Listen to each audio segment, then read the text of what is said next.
Welcome everybody, I'm Cozy. I know how to solve a Rubik's Cube and I just saw Mumbo's video of him building a Rubik's Cube in the Create mod in Minecraft, so I figured I'd give it a go at solving. I will explain a bit on what I'm doing, and maybe I can get some of you guys to learn how to solve a Rubik's Cube, because really it's not that difficult, at least to solve one. Solving one fast requires a lot of practice, but yeah. So let's get right into it. My first step in my solving method is building a cross on the bottom, which in our case is yellow. I usually do it with the white side, but I'm doing it with yellow here.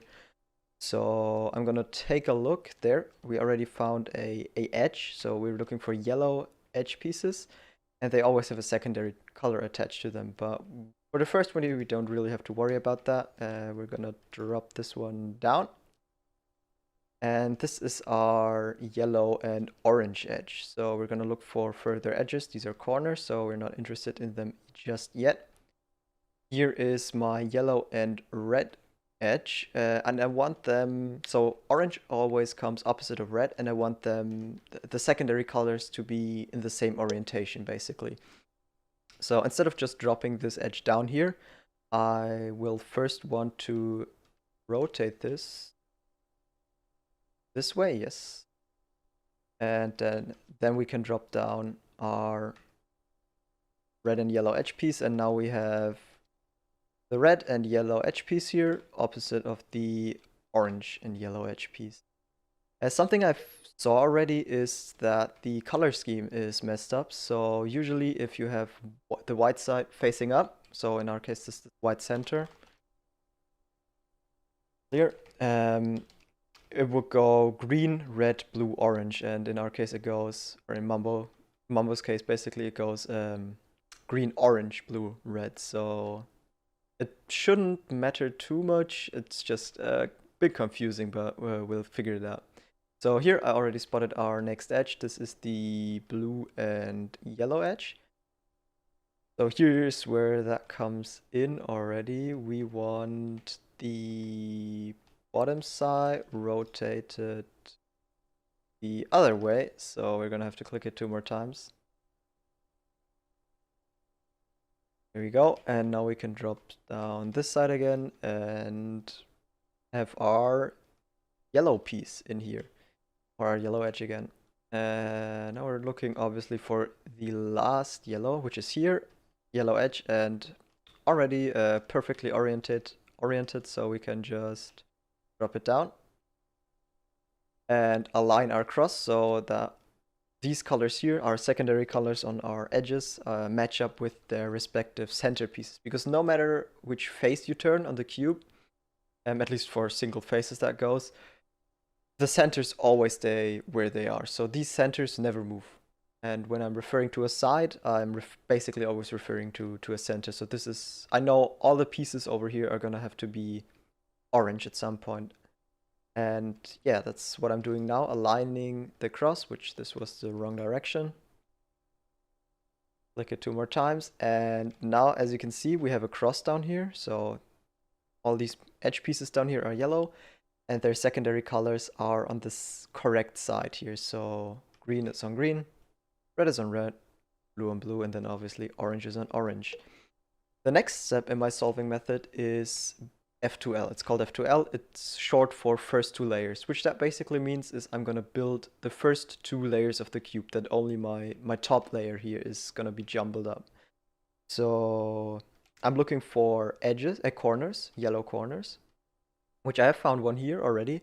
This is the yellow, orange, and green corner, and I'm looking for the orange and green edge, which here it is.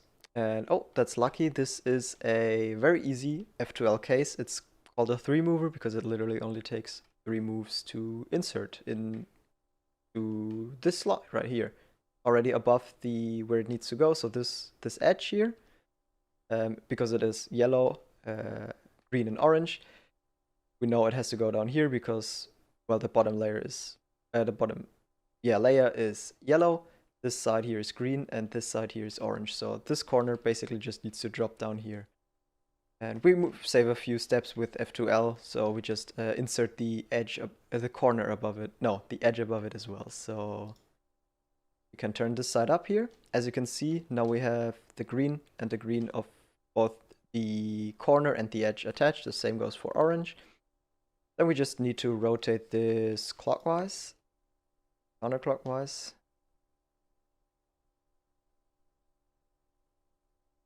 And then drop this side down again. And as you can see, green, orange, and yellow. So if you were to think of it as a 2x2 cube, so this, basically this little section down here, this is already solved now. So now we have 3 more F2L pairs to go. There's one corner down here. It's the yellow, red, blue one. Let's see, maybe it's an easy case. Not really. I want to do this as move efficiently as possible as well, or, well, yeah, basically, so, because this takes quite a long time. This one looks good, the yellow, green, red corner. So we need to look for the green and red edge, which this should be it. Yes, it is. So we need to turn this side counterclockwise. I think, yes. Turn this side, not this way, the other way. Turn it 2 more times. Turn this side clockwise again. And put this side back up. These are just because most people probably won't really get what I'm doing here. This is just stuff that you get used to once you solve a lot of cubes. So yeah, I'm hopefully just explaining what I'm doing. Jeez, I just cleared it. Okay, so again, now we have green with green, red with red, and it has to go down into this place. So what we can do is turn the top face twice.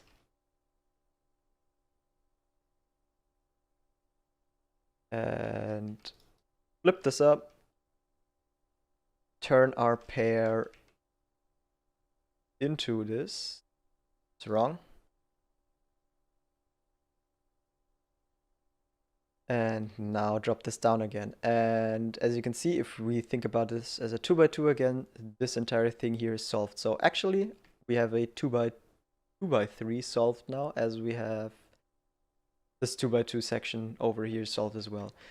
So 2 more pairs to go. This is orange, blue, yellow, which red. There it is.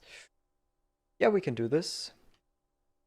We will turn our top face twice.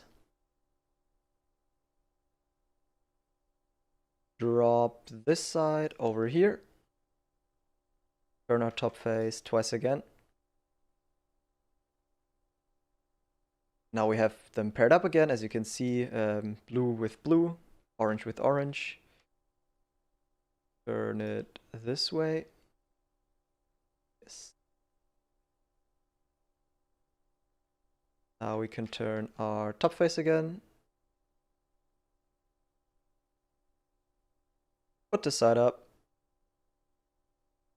Turn it in and drop the side down again, and we have our next thing solved down here. So one last pair. Actually, the corner is already in here, just not oriented properly, so we are looking for the red and blue corner edge, which this is it. And this is actually, I don't know if I like this case or not. I know how to solve it though, and that's what matters. So turn this up here. Turn it twice. Put this side down again. Turn our top face twice again.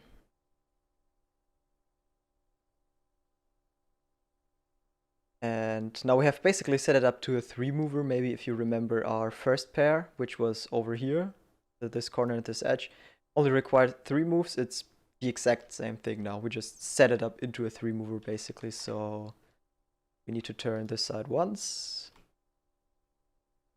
turn it into, no, the wrong way.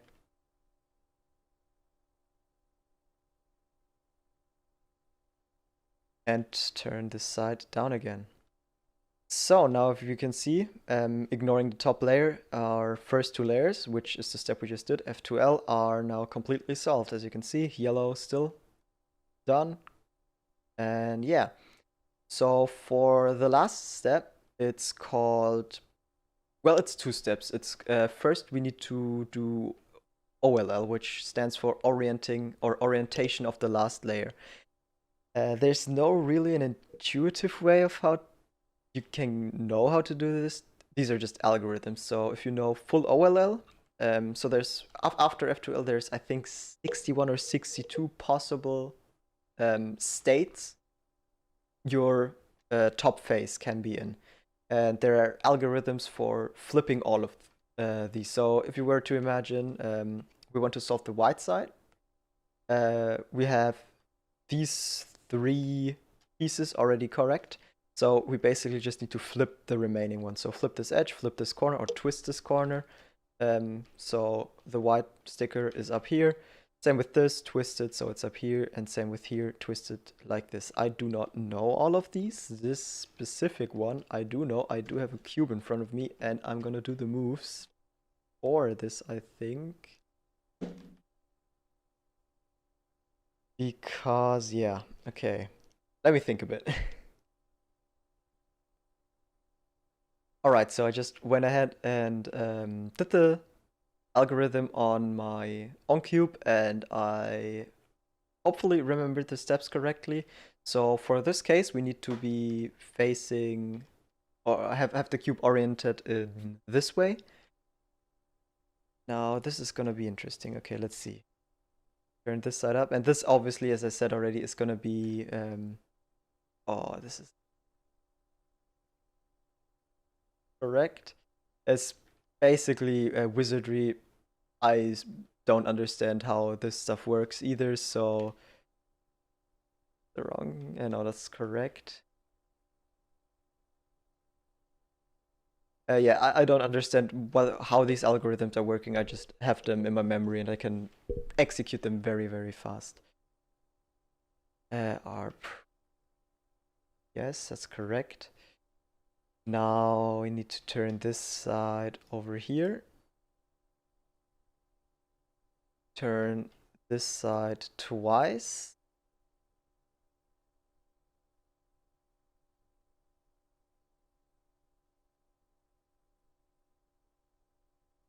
Turn this counterclockwise. Turn this like that, and as you can see, yes, I executed the algorithm correctly.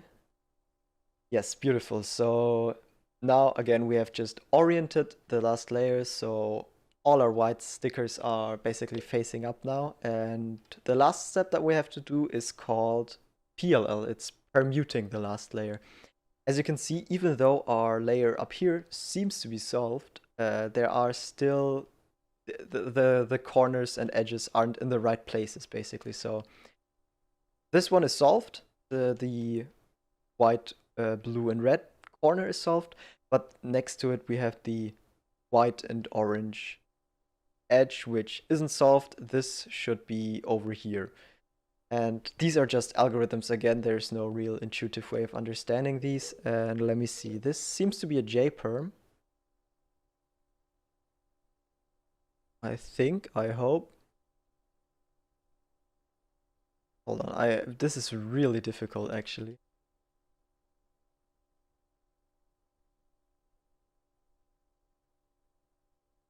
This. Yes, now. Yeah, this is a J-perm, and again, I'm gonna do the algorithm on my cube and write down the moves really quick, just so I don't mess this up. All right, yeah, this algorithm is way easier. I just have it drilled into my memory a lot more, so it took not as long as before, and hopefully I will do the right thing. Yes, that is correct so far.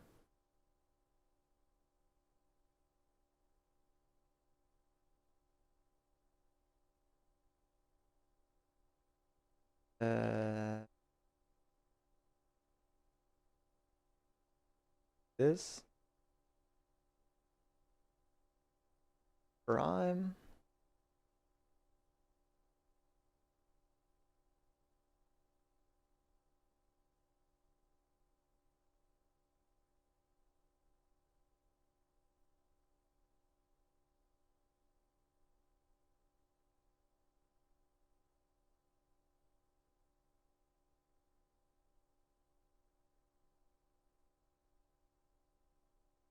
Just 2 more moves. And yes, this looks good, I think. And yes, it does look very good indeed. As you can see, just 2 more moves. Now the cube is basically solved. One last step is called AUF. What does this stand for? Adjusting upper face. I don't know why we say layers before now face.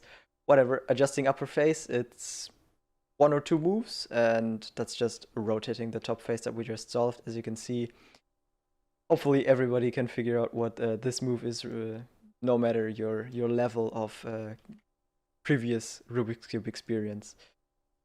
Yeah, it's this button right here.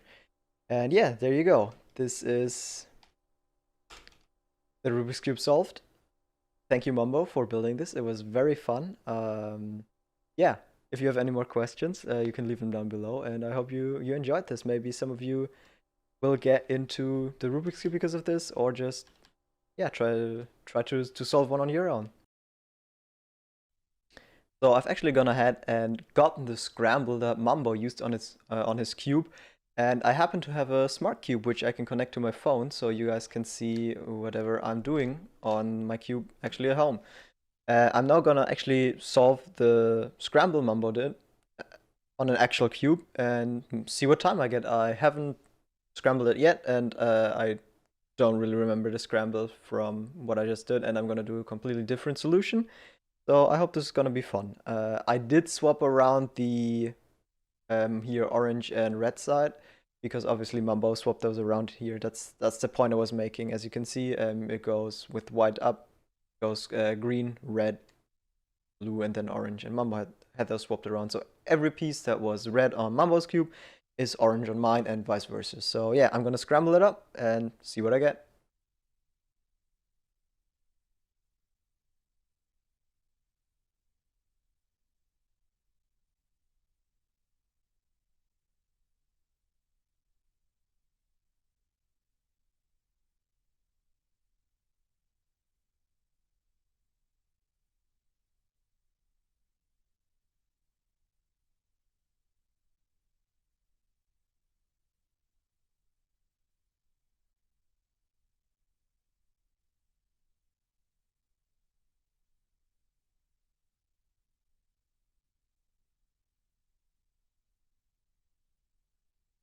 So yeah, as you can see, I got a 15.133, which is very average for me. I average around 15 seconds, so this was neither a very good nor a very bad scramble.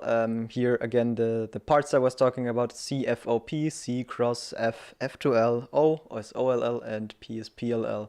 The exact same steps we did on the Minecraft cube as well. So yeah, this I thought was a nice little finisher, and there are way more talented people in cubing than I am, so I'm interested what the Minecraft and cubing community comes up with for different solutions. And yeah, thanks for watching.